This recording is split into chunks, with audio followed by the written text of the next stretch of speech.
It was a warm summer evening in London, the streets buzzing with the vibrant energy of people enjoying a night out in the city's heart. Among the many establishments, one restaurant stood out, Luke's Door. With its refined, understated exterior, it had become the premier dining destination for the city's elite.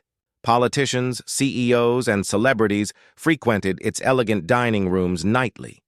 The owner, Henry Bellman, took immense pride in the exclusive image he had cultivated. For Henry, Luke's Door wasn't just a restaurant, it was the very embodiment of his life's work. In his late 50s, Henry was a man who wore his success like a second skin. His white hair was always perfectly styled, his bespoke suits immaculate. He carried himself with the calm assurance of someone who had spent decades amassing wealth and influence. But beneath his polished appearance lay something far less admirable, a deep-seated prejudice, an unspoken conviction about who truly belonged in his world of luxury and who did not, of course. Here's a rephrased version of the paragraph, preserving the tone and narrative while enhancing clarity and flow. Henry had never openly expressed his prejudices, but those close to him were well aware of the bias hidden beneath his polished exterior. Over the years, he had made countless quiet judgments about who belonged at Luke's Door and who didn't. Though he never said it aloud, he harbored a particular disdain for people from certain backgrounds, something only his most trusted staff had come to recognize. That evening, as Henry stood near the entrance greeting guests, a couple approached the door. They were impeccably dressed, the man in a finely tailored black suit, the woman in a stunning, elegant gown that sparkled under the soft glow of the streetlights. They moved with grace and quiet confidence, effortlessly drawing attention. But, as Henry looked up and saw them, his welcoming smile briefly faltered. The couple was black. His shift in demeanor was subtle. Only those who knew him well would have noticed. His smile became slightly strained, his tone a bit cooler. Yet he greeted them with his usual professional courtesy, all while making silent judgments. No matter how poised or sophisticated they seemed, Henry believed they didn't fit the image he'd so carefully curated for his restaurant. "Good evening," he said smoothly. "Do you have a reservation tonight?" "Yes, we do," the man replied warmly. "It's under Ryan Montgomery." Henry glanced at his maitre d', who quickly checked the list and gave a discreet nod. The couple had a legitimate reservation. Still, Henry couldn't help but wonder how they had slipped past the careful filters he believed kept his clientele exclusive. "Right this way," he said, leading them into the restaurant. As they made their way through the dining area, Henry could feel the eyes of his regular guests, mostly older, wealthy, and white, trailing after the couple. He noticed the raised eyebrows, the exchanged looks, the quiet judgment. To Henry, their presence disrupted the unspoken aesthetic of Luke's Door. Instead of offering them one of the prime tables at the center of the room, he guided them to a smaller table tucked away near the kitchen doors. A calculated decision. It was a subtle signal to them, and to everyone else, that they didn't quite belong. Ryan and his wife, Claire, exchanged a glance as they sat down. They had seen the hesitation in Henry's expression, noticed the deliberate placement away from the spotlight. But they chose not to react. After years of similar experiences, they had mastered the art of rising above quiet indignities. Ryan pulled out Claire's chair, and they silently agreed not to let the moment spoil the night. They were here to celebrate their 12th wedding anniversary, a milestone they had eagerly anticipated, and they were determined to enjoy it. "Thank you," Claire said gently as she sat. Henry offered a tight-lipped smile before turning away. But as he walked off, a strange discomfort lingered. It wasn't just their presence that unsettled him. It was the way they held themselves with such calm assurance, as if they belonged there just as much as anyone else. And deep down, Henry knew they did. In Henry's mind, their presence wasn't Just inconvenient, it was a direct challenge to everything he believed about his carefully curated world. Back at the entrance, he discreetly pulled his maitre d' aside. "Keep an eye on them," he murmured. "Make sure everything is handled appropriately." The maitre d', well accustomed to Henry's veiled instructions, gave a silent nod and returned to his duties. Over the next half hour, Henry watched Ryan and Claire from a distance. He observed the quiet way they spoke to each other, their occasional laughter softly cutting through the ambient murmur of the dining room. He couldn't deny it. They were respectful, refined, and followed every unspoken rule of fine dining. And yet, their very presence still unsettled him. Meanwhile, Ryan and Claire were beginning to see a familiar pattern. The waitstaff hesitated before approaching their table. Service lagged behind that of surrounding diners, and their appetizers arrived late, accompanied by a timid, half-hearted apology from a nervous young waiter. Ryan glanced at Claire, who responded with a knowing smile. They had seen this kind of treatment before, in other cities, other restaurants. They knew exactly what was happening. But tonight they had no intention of letting it affect them. This was their anniversary, a night they had looked forward to for months, and not even Henry Bellman was going to ruin it. As the evening wore on, Henry's frustration grew. He had expected the couple to become uncomfortable, perhaps even leave. Instead, they remained composed, seemingly unaffected by the subtle slights being thrown their way. This quiet defiance was foreign to Henry. Most guests entered Luck's door in awe, humbled by the prestige. But Ryan and Claire exuded a calm confidence, as if they belonged there as much as anyone else, maybe even more. Henry's irritation simmered just beneath the surface. He felt his control slipping and became increasingly fixated on the idea of reasserting it, of reminding the couple who truly dictated the unspoken rules of his establishment. Finally, unable to restrain himself, Henry approached their table. He walked toward them with the same composed facade he'd worn for decades, though inside he was boiling. He had expected discomfort by now, awkward glances, a polite request to leave. Instead, the couple was enjoying themselves, unbothered, settled, in as if Luck's door was made for them. To Henry, it was an affront to everything his restaurant represented. "Good evening," he said, his voice smooth but noticeably cold as he reached their table. "I trust everything is to your satisfaction?" Ryan looked up with a polite, unwavering smile.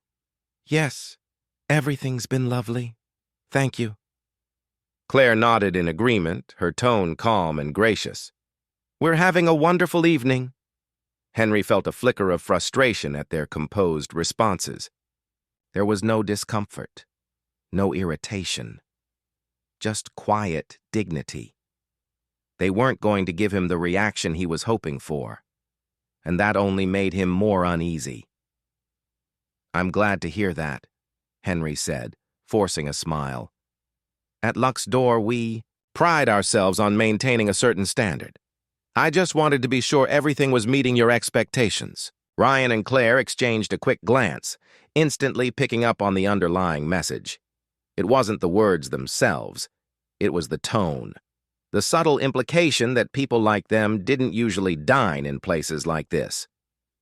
Still, Ryan kept his tone calm and measured, refusing to be baited. "We've heard great things about this place," he replied. "We're glad we chose it to celebrate our anniversary." There it was, an undeniable reminder that their presence had meaning. This night mattered to them.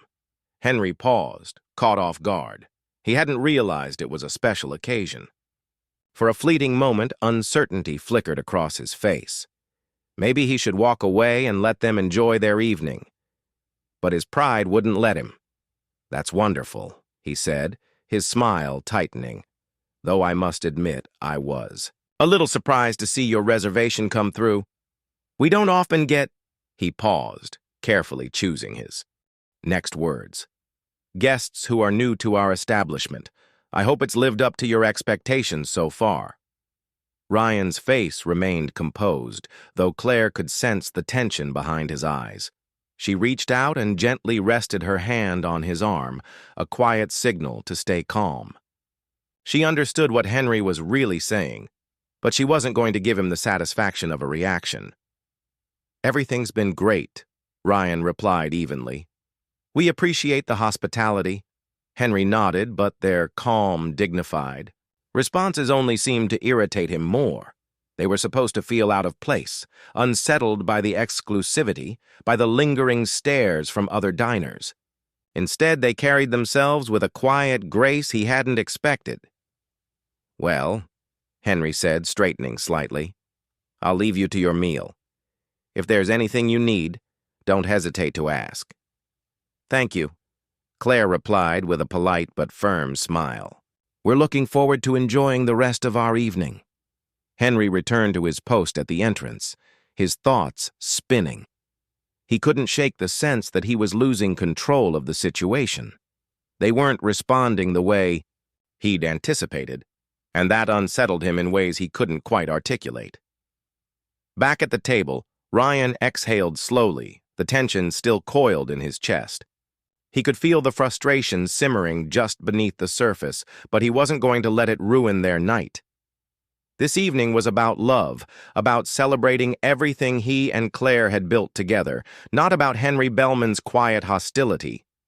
Claire gave his hand a gentle squeeze. Her voice was low, calm, and reassuring. "Don't let him get to you. We've dealt with worse." Ryan nodded, his features softening. "You're right. I'm not letting him spoil this. They had faced situations like this before. Plenty of times, though rarely in such an upscale setting. Over the years, they had learned how to navigate the subtle racism, the quiet exclusions, with grace and resilience. But it still hurt, especially on a night that was supposed to be about joy, about honoring their journey and the life they had built together. Top of form meanwhile, Henry's thoughts kept circling back to his encounter with Ryan and Claire. Deep down, he knew he'd crossed a line. Though he hadn't said anything explicitly racist, the implications were clear, and he was certain they had picked up on them. But Henry didn't care. Luck's door was his domain, a kingdom he had spent decades building. For him, exclusivity wasn't just about wealth or status, it was about control. And tonight, that control was slipping through his fingers. As the evening progressed, Henry found himself glancing over at their table far more often than necessary. Ryan and Claire remained composed and gracious, never raising their voices or drawing attention to themselves. To any other observer, they were ideal guests. But to Henry, their very presence was a disturbance, a disruption of the image he clung to. His frustration eventually boiled over. He beckoned his maitre d' once again and whispered sharply, "Check their reservation again. Make sure everything is in order." The maitre d' hesitated, sensing the hostility beneath the request. Still, he knew better than to question. Henry returned shortly with confirmation that the reservation was perfectly valid. Henry clenched his jaw. He had been hoping for a reason, any reason, to confront them directly. But there was nothing. An hour later, Ryan and Claire's main course finally arrived. The waiter, visibly anxious, mumbled a hurried apology for the delay. Still calm, Ryan and Claire thanked him politely and began to eat. The food was excellent, as expected, but the atmosphere had already soured. They could feel the stares. Not just from Henry, but from other diners as well. "They can keep staring," Ryan muttered quietly. "But we're not leaving until we've had dessert." Claire smiled, appreciating his attempt to lighten the mood. That's the spirit. As they finished their meal, Henry's patience snapped. He had spent the entire evening watching, waiting for a misstep, any excuse to put them in their place. But the moment never came. Ryan and Claire had carried themselves with more dignity than many of his regulars, and that more than anything infuriated him. At last, Henry made up his mind.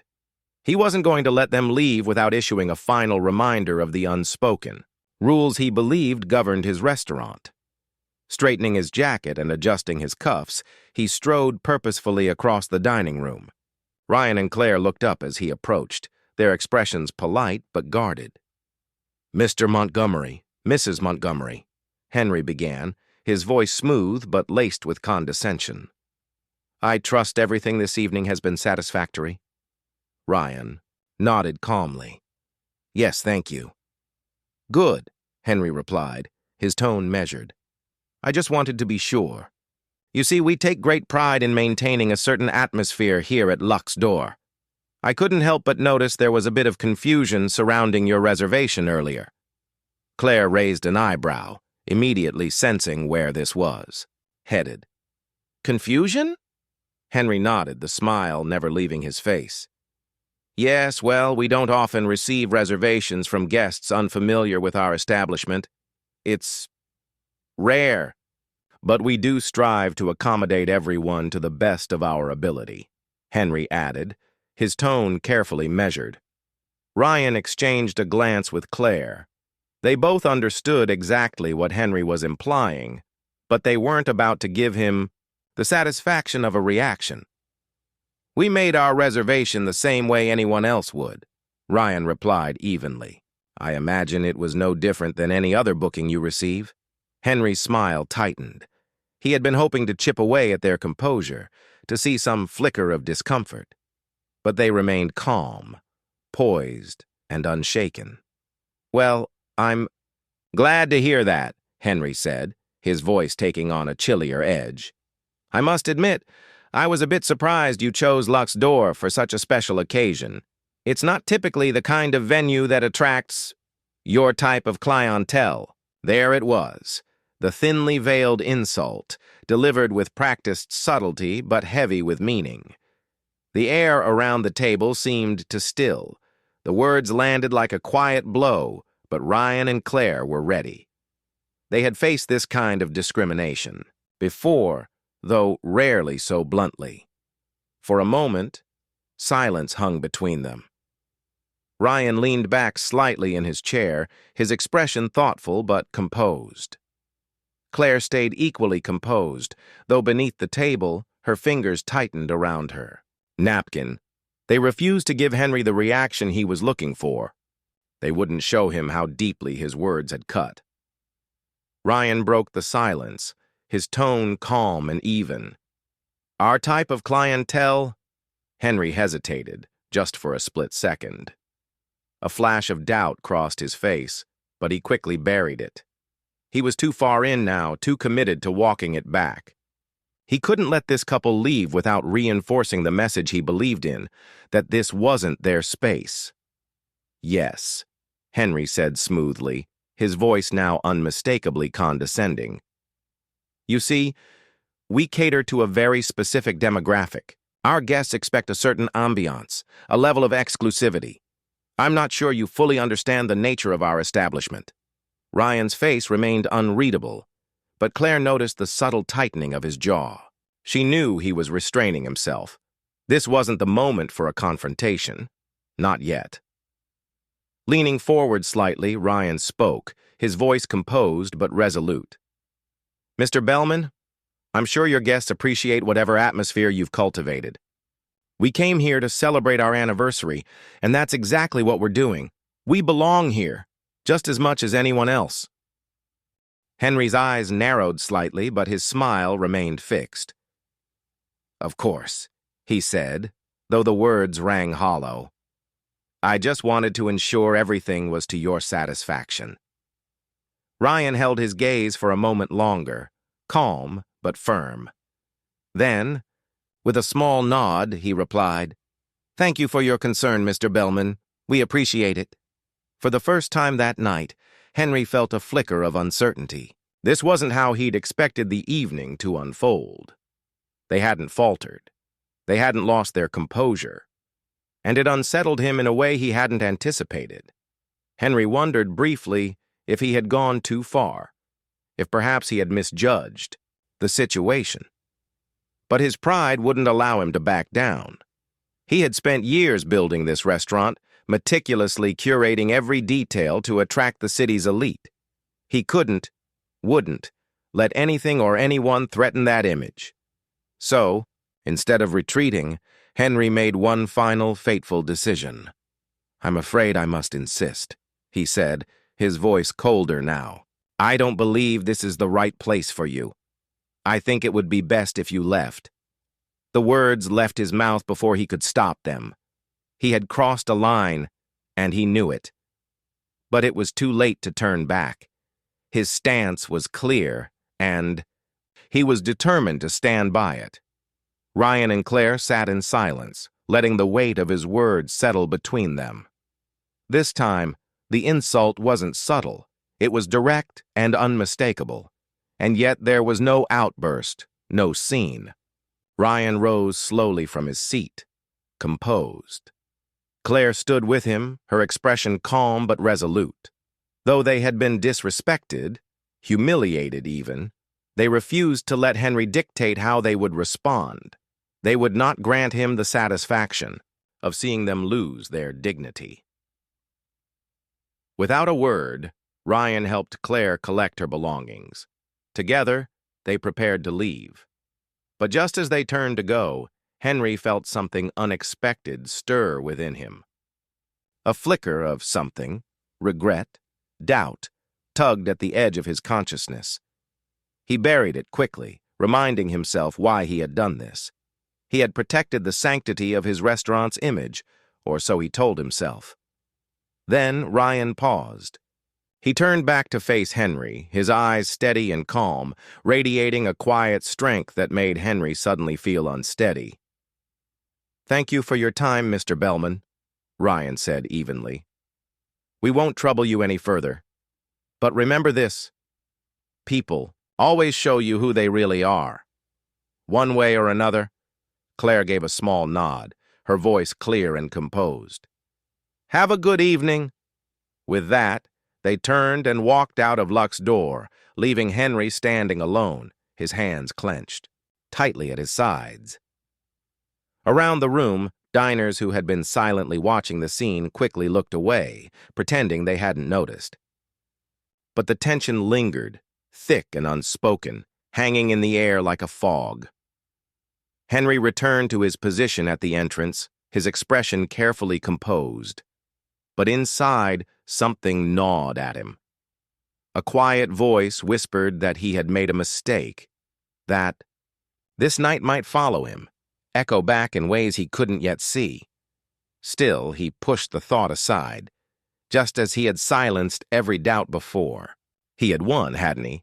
He had asserted control, preserved the image of his restaurant. That's what mattered, or so he kept telling himself. Outside, as Ryan and Claire walked away from Luck's door, they exchanged a glance. No words were needed. They had both felt the sting of what had just happened. They had been wronged, demeaned. But even as they walked away from the place that had tried to make them feel small, they carried themselves with the quiet strength of knowing exactly who they were. But Ryan and Claire had seen something in Henry that he hadn't meant to show. His vulnerability, his insecurity, and most of all, his fear. They recognized it immediately, and they knew, with quiet certainty, that Henry would eventually pay the price for his actions, one way or another. What Henry didn't realize was that the story wasn't over. Not even close. A few days later, he had mostly pushed the uncomfortable evening from his mind. He had convinced himself that he'd done the right thing, made the hard decision to protect the reputation of his restaurant. To him, Ryan and Claire Daniels were little more than a regrettable disturbance, a momentary ripple in an otherwise smooth operation. But life has a way of shifting the balance when you least expect it. It was a quiet morning at Luck's door. The dining room sat empty, polished, and pristine, and Henry was in his office, reviewing the week's financial reports. As always, he was focused on the fine details of the business. Luck's door ran like a well-oiled machine, and Henry prided himself on overseeing every moving part, ensuring that nothing fell through the cracks. As he shuffled through paperwork, a knock sounded at the door. His assistant, Charlie, stepped in, holding a sleek envelope in his hand. There was something different about Charlie's demeanor, usually confident and composed. Today he looked slightly puzzled, his voice tinged with curiosity. "Mr. Bellman," Charlie said, handing him the envelope. "This came for you this morning. It's marked urgent." Henry frowned as he accepted it. The envelope was made of expensive, embossed paper, the kind that hinted at wealth and importance. The return address caught his eye immediately, a prestigious law firm he recognized. They specialized in high-value clients, major investments, and high-stakes negotiations. "Thank you, Charlie," Henry said, dismissing him with a wave. Once alone, he carefully opened the envelope, his curiosity piqued. Inside was a letter printed on fine stationery, the law firm's letterhead prominent. At the top, the message was concise and formal.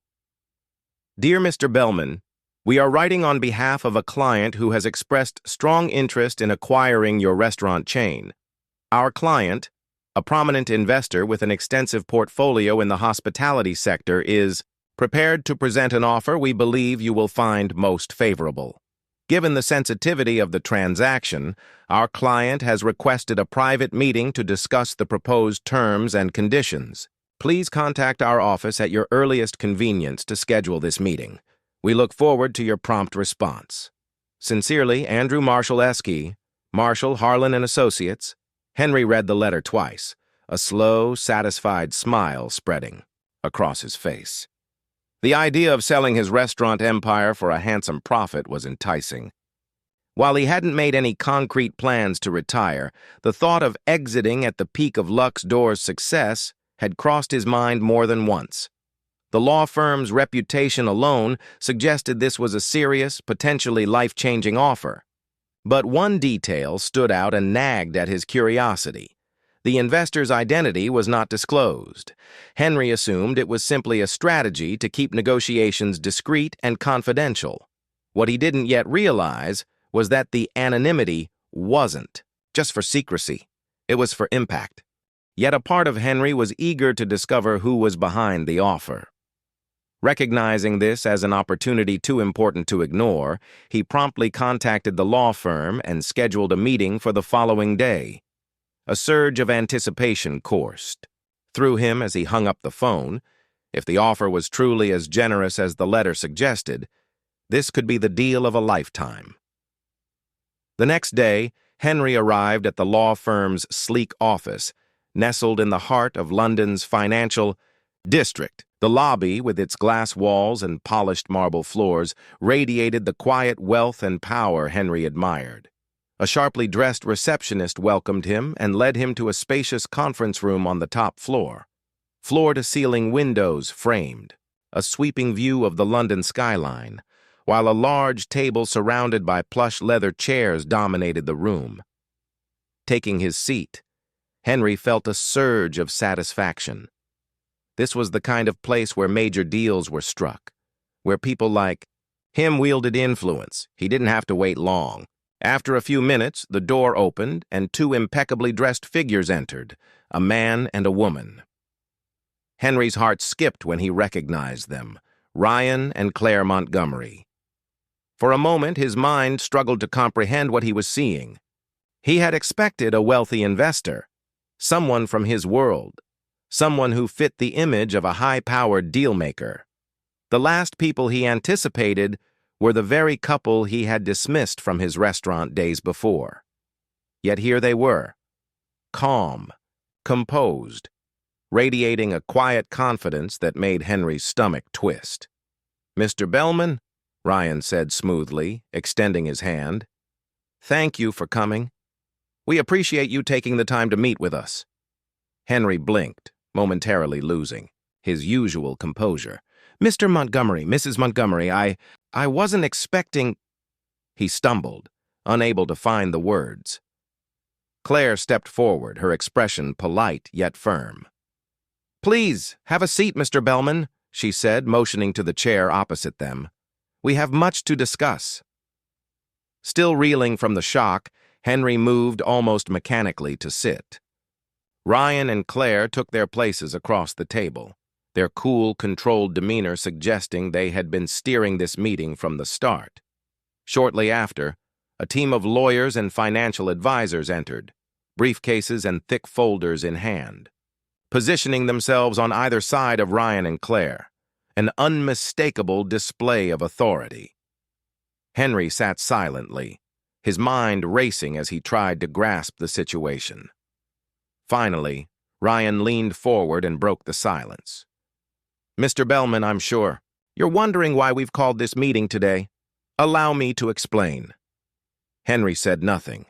Henry's mouth went dry as he waited for the explanation. Ryan continued, his tone calm but purposeful. "My wife and I are entrepreneurs. We've built a substantial portfolio in the hospitality industry, including several high-end restaurants. When we came to Luck's door the other night, it wasn't just to celebrate our anniversary, we were also assessing your restaurant as a potential acquisition." The realization hit Henry like a blow to the stomach. He'd assumed they were just another couple who didn't belong, but in truth, they'd been evaluating him.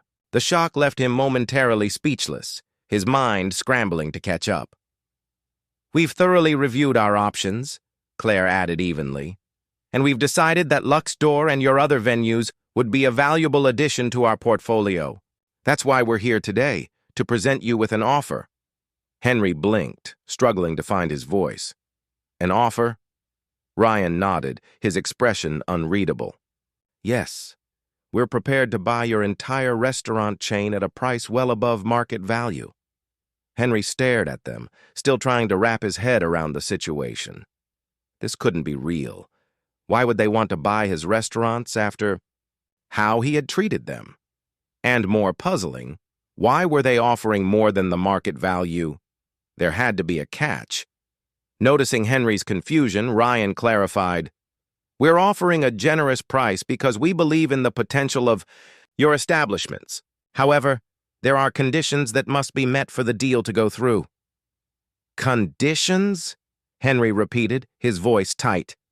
"Yes," Claire said, locking eyes with him. "First, the sale must be completed quickly. We don't want this process dragging out for months. We have the resources to finalize the transaction within weeks, and we expect the same commitment from you." Henry nodded slowly. Speed was common in high-stakes deals, but something in Claire's tone unsettled him. "What else?" he asked, voice strained. "The second condition," Claire continued firmly, "is that you completely step away from the business. No public statements, no involvement in the transition. You will leave quietly, with no ongoing connection to the restaurants." Henry's jaw clenched. This was far more troubling. He had built these restaurants from scratch, investing years of his life into their success. The thought of walking away without any recognition felt like a betrayal of everything he'd worked for. Finally, Ryan spoke with a harder edge. "And you must agree never to open a competing establishment. Should you do so, it will be considered a breach of contract, and we will take legal action." At that, Henry's composure cracked, his face flushing with anger. This wasn't just a business deal, it was a hostile takeover. The conditions felt like an assault on his identity and legacy. Trying to contain himself, Henry couldn't help but demand, "Why these conditions?" His voice tight, barely holding back his emotions, Henry asked, "Why do you want me out so completely?" Ryan and Claire exchanged a brief look before Ryan responded. "Let's just say we believe in doing business with integrity, Mr. Bellman," Ryan said steadily but pointedly. "The way you treated us the other night revealed exactly who you are, and we have no desire to be connected with that kind of attitude. We're offering you a way out, a very profitable one, but it comes with the clear understanding that you step aside entirely." A flash of indignation surged through Henry. How dare they judge him? They didn't know him or the pressures. He faced the image he had to uphold. But as he studied Ryan and Claire, he realized arguing was pointless. They held all the cards now, and they were fully aware of it. Still, he couldn't resist pushing back. "And if I refuse?" Henry asked, voice low and tense. Claire's expression remained steady, but her eyes shone with unwavering resolve. "If you refuse, we walk away from the deal," she said firmly. "And we'll make sure everyone knows exactly why. Your investors, your clients, the media. Stories like that spread quickly these days." Henry's stomach tightened with dread. She was right. A scandal like that could destroy him, his reputation, his business, his future, all at risk. The bitter truth was inescapable. He was trapped, cornered by his own actions. The couple he had dismissed as insignificant now had the power to ruin everything. For a long moment, Henry sat silently, his mind racing through options. He could try to negotiate, but he knew it would be useless. Ryan and Claire were prepared and unyielding. They were offering him an escape, and as much as it hurt to admit, Henry knew he had no choice but to accept. At last, with heavy reluctance, Henry nodded. "Fine," he said, his voice weighed down with resignation. "I'll agree to your terms." A small, satisfied smile appeared on Ryan's lips. "Excellent. Our lawyers will finalize the paperwork so we can proceed with the sale." Claire's expression softened slightly as she nodded. "You're making the right decision, Mr. Bellman. This will be good for everyone." Henry said nothing. He didn't trust himself to speak, fearing his anger and bitterness might break through. Instead, he simply nodded again, signaling his reluctant acceptance. The meeting continued with lawyers outlining the contract details and sale process. Henry listened in a daze, feeling as if he were watching someone else's life unfold. Yet, it was painfully real, and there was no escaping it. By the time the meeting ended, the deal was essentially done. The final papers would be signed within the week, and it would all be over. Henry would walk away with a large sum of money, but at the cost of everything he had built, everything that had defined him. As Ryan and Claire rose to leave, Ryan extended his hand toward Henry. "Thank you for your cooperation, Mr. Bellman," he said smoothly. "We'll make sure the transition goes as smoothly as possible." Henry returned the handshake, his grip stiff and formal. "I'm sure you will," he replied, his voice empty of feeling. Claire gave a polite nod. "Goodbye, Mr. Bellman. We wish you all the best in your future endeavors." With that, they left the room, their legal team close behind. Henry stayed seated, his gaze fixed on the table before him, his mind swirling with a tumult of emotions, anger, resentment, regret, all roiling inside. For the first time in his life, Henry Bellman felt utterly powerless. As the door clicked shut behind Ryan and Claire, Henry remained frozen, staring blankly at the polished wood of the conference table. The enormity of what had just transpired pressed down on him like a heavy weight on his chest. He had built Luck's door from nothing, shaping it into a symbol of his success, vision, and influence. Now, with just a few signatures on paper, it would be taken from him, not simply lost, but wrested away by the very people he had scorned and disrespected. The injustice of it all churned in his gut. He had always prided himself on controlling his world, his business, his image, his clientele. Yet because of one grave misstep, it was all slipping through his fingers. The worst part wasn't the money. He would walk away with plenty of that.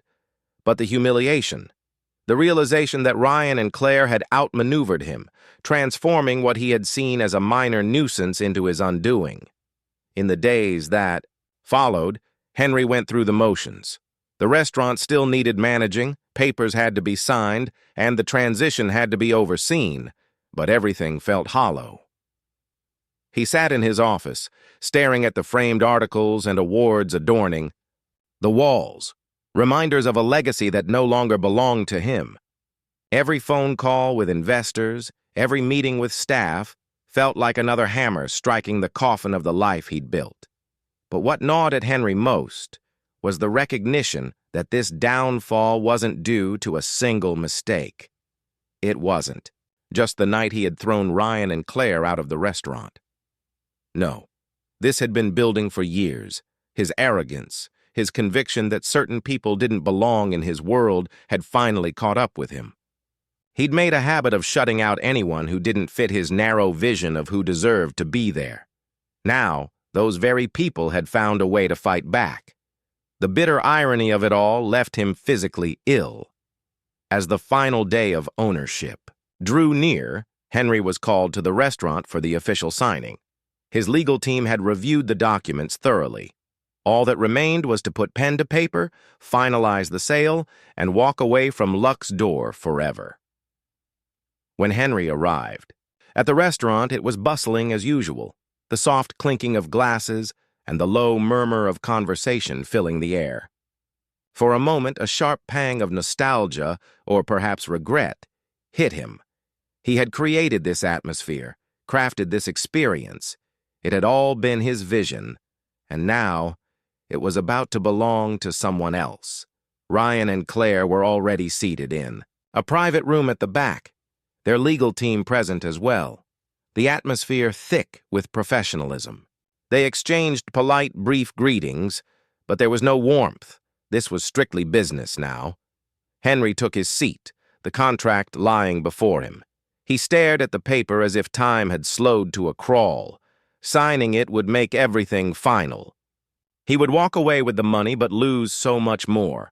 The respect of his peers, the pride of ownership, and the sense of superiority that had long defined his life.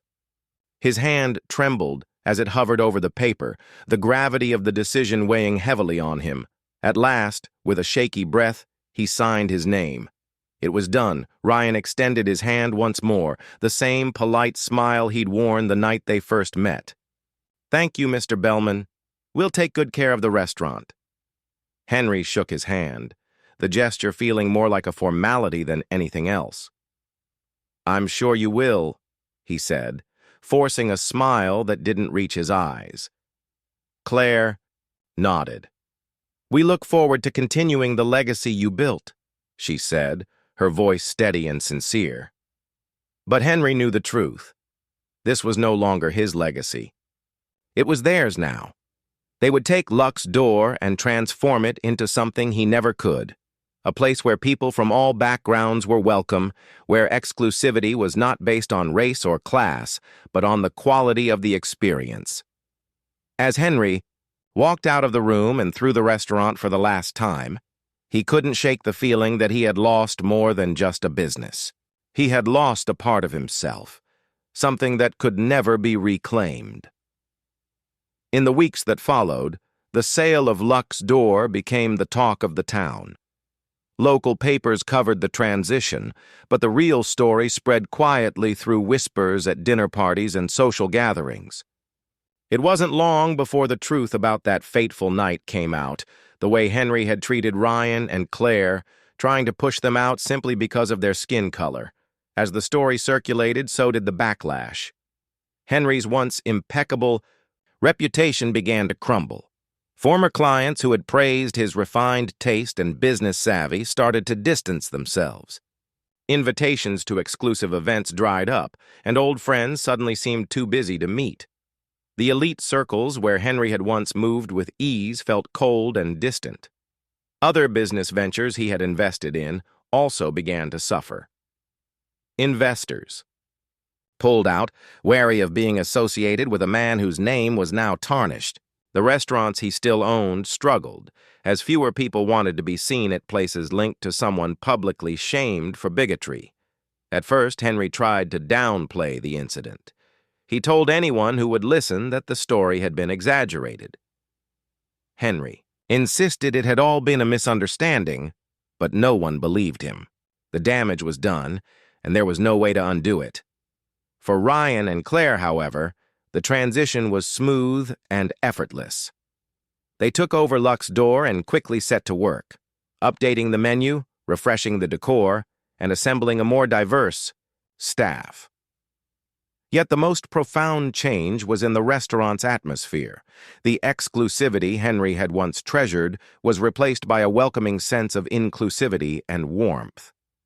Luck's Door soon became renowned not only for its fine dining but also for how it made every guest feel valued and appreciated. Business flourished, attracting a wider, more varied clientele than ever before, with reservations booked weeks in advance. The restaurant emerged as a symbol of positive change within the community. Meanwhile, Henry found himself increasingly isolated. Though the sale had left him financially secure, it did nothing to soothe the bitterness eating away at him. He spent his days confined to his apartment, far removed from the world he once ruled, nursing his regrets. The media eventually moved on from the scandal, but Henry's sense of loss lingered. He had once been a man of power, believing his wealth and influence rendered him untouchable. Now he understood the truth. A person is defined not by money or status, but by how they treat others. And Henry had failed that test spectacularly. Months after the sale, one evening, Henry made a decision. He would return to Luck's Door just once. He told himself it was for closure, that revisiting the restaurant might help him move on. But deep down, he knew the real reason. He wanted to see what they had done with his creation. He picked up the phone and called to make a reservation. The hostess was polite and professional, but when he gave his name, there was a brief pause. "I'm, sorry, Mr. Bellman," she said, her tone courteous but firm. "We don't have any reservations under that name." Henry was speechless. He had expected to be recognized, to be given special treatment. After all, this was his restaurant. But there was no acknowledgement, no privilege. He was just another customer now, indistinguishable from any other. He thanked her and hung up, the full weight of reality pressing down on him. The restaurant he had built, the life he had crafted, it was all gone. And there was no going back. Under Ryan and Claire's ownership, Luck's Door continued to flourish, becoming a beacon of inclusivity and excellence in the community. Its success was rooted not in exclusivity, but in the belief that everyone deserves to be treated with respect and dignity. For Henry, that lesson was a harsh and unforgiving one. Henry had spent his life convinced that wealth and power made him superior, that his place in society was unshakable. But ultimately, it was his own arrogance and prejudice that led to his downfall. As the years went by, Henry became a mere shadow of the man he once was. His name faded into obscurity, his influence vanished, and the world moved forward without him. The community he had once belonged to now regarded him as a cautionary example, a stark reminder that pride, arrogance, and bigotry inevitably catch up with you. While Luck's Door continued to thrive, Henry was left with nothing but regret. A man who once saw himself as untouchable was brought low by his own actions. In the end, the message was unmistakable. Prejudice and arrogance can destroy even the most powerful, and true success comes from treating everyone with dignity, respect, and kindness. Henry learned this lesson far too late. But for Ryan and Claire, it was a guiding principle they had always upheld, one that ultimately led them to succeed where Henry had failed.